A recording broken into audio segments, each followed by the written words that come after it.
ఆరోగ్యం అన్నది చాలా ముఖ్యం. సరైన ఆహారం తీసుకోవడం కూడా మనకి చాలా ముఖ్యం.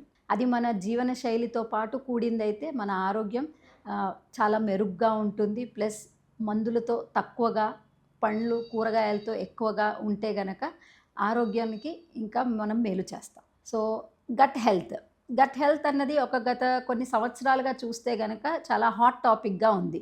ప్రతి ఒక్కరికి జీర్ణశక్తి అన్నది చాలా ముఖ్యం. ఈ జీర్ణశక్తి ఎందుకు ఇంపార్టెంట్ అంటే గట్ బ్రెయిన్ యాక్సిస్ అంటామనమాట. అంటే మన జీర్ణ జీర్ణాశయం నుండి మన బ్రెయిన్‌కి, మన మెదడుకి వెళ్తుంది. మనం తిన్న ఆహారం అంతా కూడా. దానికి ఎనర్జీ అక్కడి నుండే వస్తుంది. సో మన ఆహార క్వాలిటీని బట్టి మన ఆలోచనలు, మన మూడ్ స్వింగ్స్, తర్వాత మన ఆరోగ్యం, మన ఇమ్యూనిటీ, రోగనిరోధక శక్తి ఇవన్నీ కూడా ఆధారపడతాయి.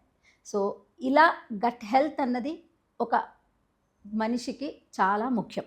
సో ఈ గట్ హెల్త్ అన్నది ఏంటి అంటే మన జీర్ణ ప్రక్రియని మనం ఎంత బాగా కాపాడుకుంటున్నాము. సింపుల్ లాంగ్వేజ్లో చెప్పాలంటే మన జీర్ణశక్తిని బట్టే మన ఆరోగ్యం ఉంటుంది. సో ఈ జీర్ణశక్తికి ఏ పదార్థాలు చాలా మంచిది.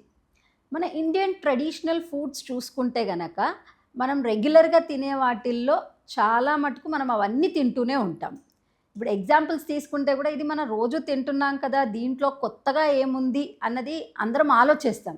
కానీ మనం వండే విధానంలో కానీ, మనం తినే విధానంలో కానీ మైక్రోబ్స్ ఏవైతే ఉంటాయో, ఈ క్రిములు ఏవైతే ఉంటాయో మనకి హాని కలిగించే క్రిములు ఉంటాయి, మేలు కలిగించే క్రిములు ఉంటాయి. సో మన గట్ హెల్త్ మైక్రోబయోటా అంటామన్నమాట. ఇవన్నీ కూడా మన జీర్ణశక్తిని మెరుగుపరిచేవి. సో ఈ జీర్ణశక్తిని మెరుగుపరిచే మైక్రోబయోటా ఏదైతే ఉంటుందో ఇవన్నీ చిన్న క్రిములు, మన కంటికి కనిపించని క్రిములు ఇవన్నీ కూడా. సో ఇవన్నీ మన ఆరోగ్యాన్ని మనకి కాపాడుతుంది.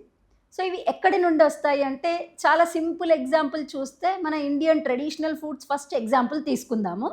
ఇడ్లీ, దోశ, ఈ పిండి మనం ఎప్పుడైతే పులుసు పెడతామో ఇది చాలా ఈజీగా దొరికే క్రిములు, మన ఆరోగ్యానికి మంచివి. కానీ మనం వీటిని ఎంతసేపు ఉడకబెడతామో అంత దాని క్వాలిటీ కానీ క్వాంటిటీ కానీ తగ్గిపోతుంది.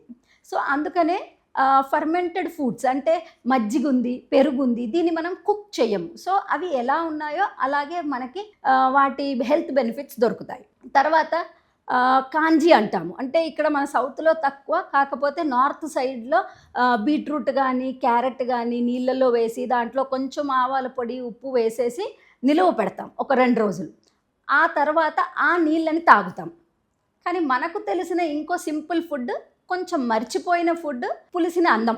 సో ఈ పులిసిన అన్నం కూడా one of the best food అనమాట. ఒకప్పుడు చూస్తే సమ్మర్లో చాలామంది కామన్గా తినేవాళ్ళు, కానీ ఇప్పుడు మనం మానేసాము. But still going back to the roots is always good. So అట్లాగా ఈ సమ్మర్లో మీరు మీ గట్ హెల్త్ బాగుపరుచుకోవడానికి ఈ పులిసిన అన్నం కానీ, లేకపోతే రాత్రి మిగిలిన అన్నంలో కొంచెం మజ్జిగ కానీ పెరుగు కానీ వేసేసి పొద్దున దాన్ని తినడం వల్ల మీ గట్ హెల్త్కి చాలా ఆరోగ్యం. సో ఇది ఒక కామన్ ఎగ్జాంపుల్. సో దీంట్లో మనం కాంబినేషన్ మన పాతకాలం నుండి వచ్చింది ఏంటి అంటే పచ్చడి తినడం. సో ఆ పచ్చడి కూడా ప్రోబయోటికే. సో ఇది కూడా మన ఆరోగ్యానికి, మనం నిలువ పెట్టిన వస్తువు ఉప్పు కారం వేసి పెట్టాం కాబట్టి అది కూడా కొంచెం ప్రోబయోటిక్. సో కొద్ది క్వాంటిటీలో తీసుకోవడంలో నష్టం లేదు. తర్వాత బయట దొరికిన మార్కెటెడ్ ప్రోడక్ట్స్లో కూడా మనకి కెఫీర్ అని, సార్క్రాట్ అని, తర్వాత ఈ వెజిటబుల్స్ని వెనిగర్ సాల్ట్లో వేసి ఒక 2 రోజులు పులియ పెట్టేసి అవి తినడం కూడా మనకి ఫర్మెంటెడ్ ప్రోడక్ట్స్ కిందికి వస్తాయి. మీజో, టెంపే అనేసి చాలా మార్కెట్లో కూడా దొరుకుతున్నాయి. మనకి ఇంట్రెస్ట్ ఉంటే అలాంటి వాటిని కూడా తీసుకోవచ్చు. సో ఇవి తినడం వల్ల ఇంకా బెనిఫిట్ ఏముంటుంది అంటే మన జీర్ణశక్తిని మనం మెరుగుపరుస్తాం. సో ఎవరికైతే యాసిడిటీ, గ్యాస్, లేకపోతే ఐబిఎస్, ఇరిటబుల్ బౌల్ సిండ్రోమ్ లాంటివి ఉన్నవాళ్ళు ఇవి కొద్ది క్వాంటిటీలో ట్రై చేసి స్లోగా దాని క్వాంటిటీని పెంచితే కనుక వాళ్ళకి ఆరోగ్యానికి సరిపడితే వాళ్ళు అది రెగ్యులర్గా తినడం వల్ల వాళ్ళ ఇమ్యూనిటీ ఇంకా బెటర్గా అవుతుంది.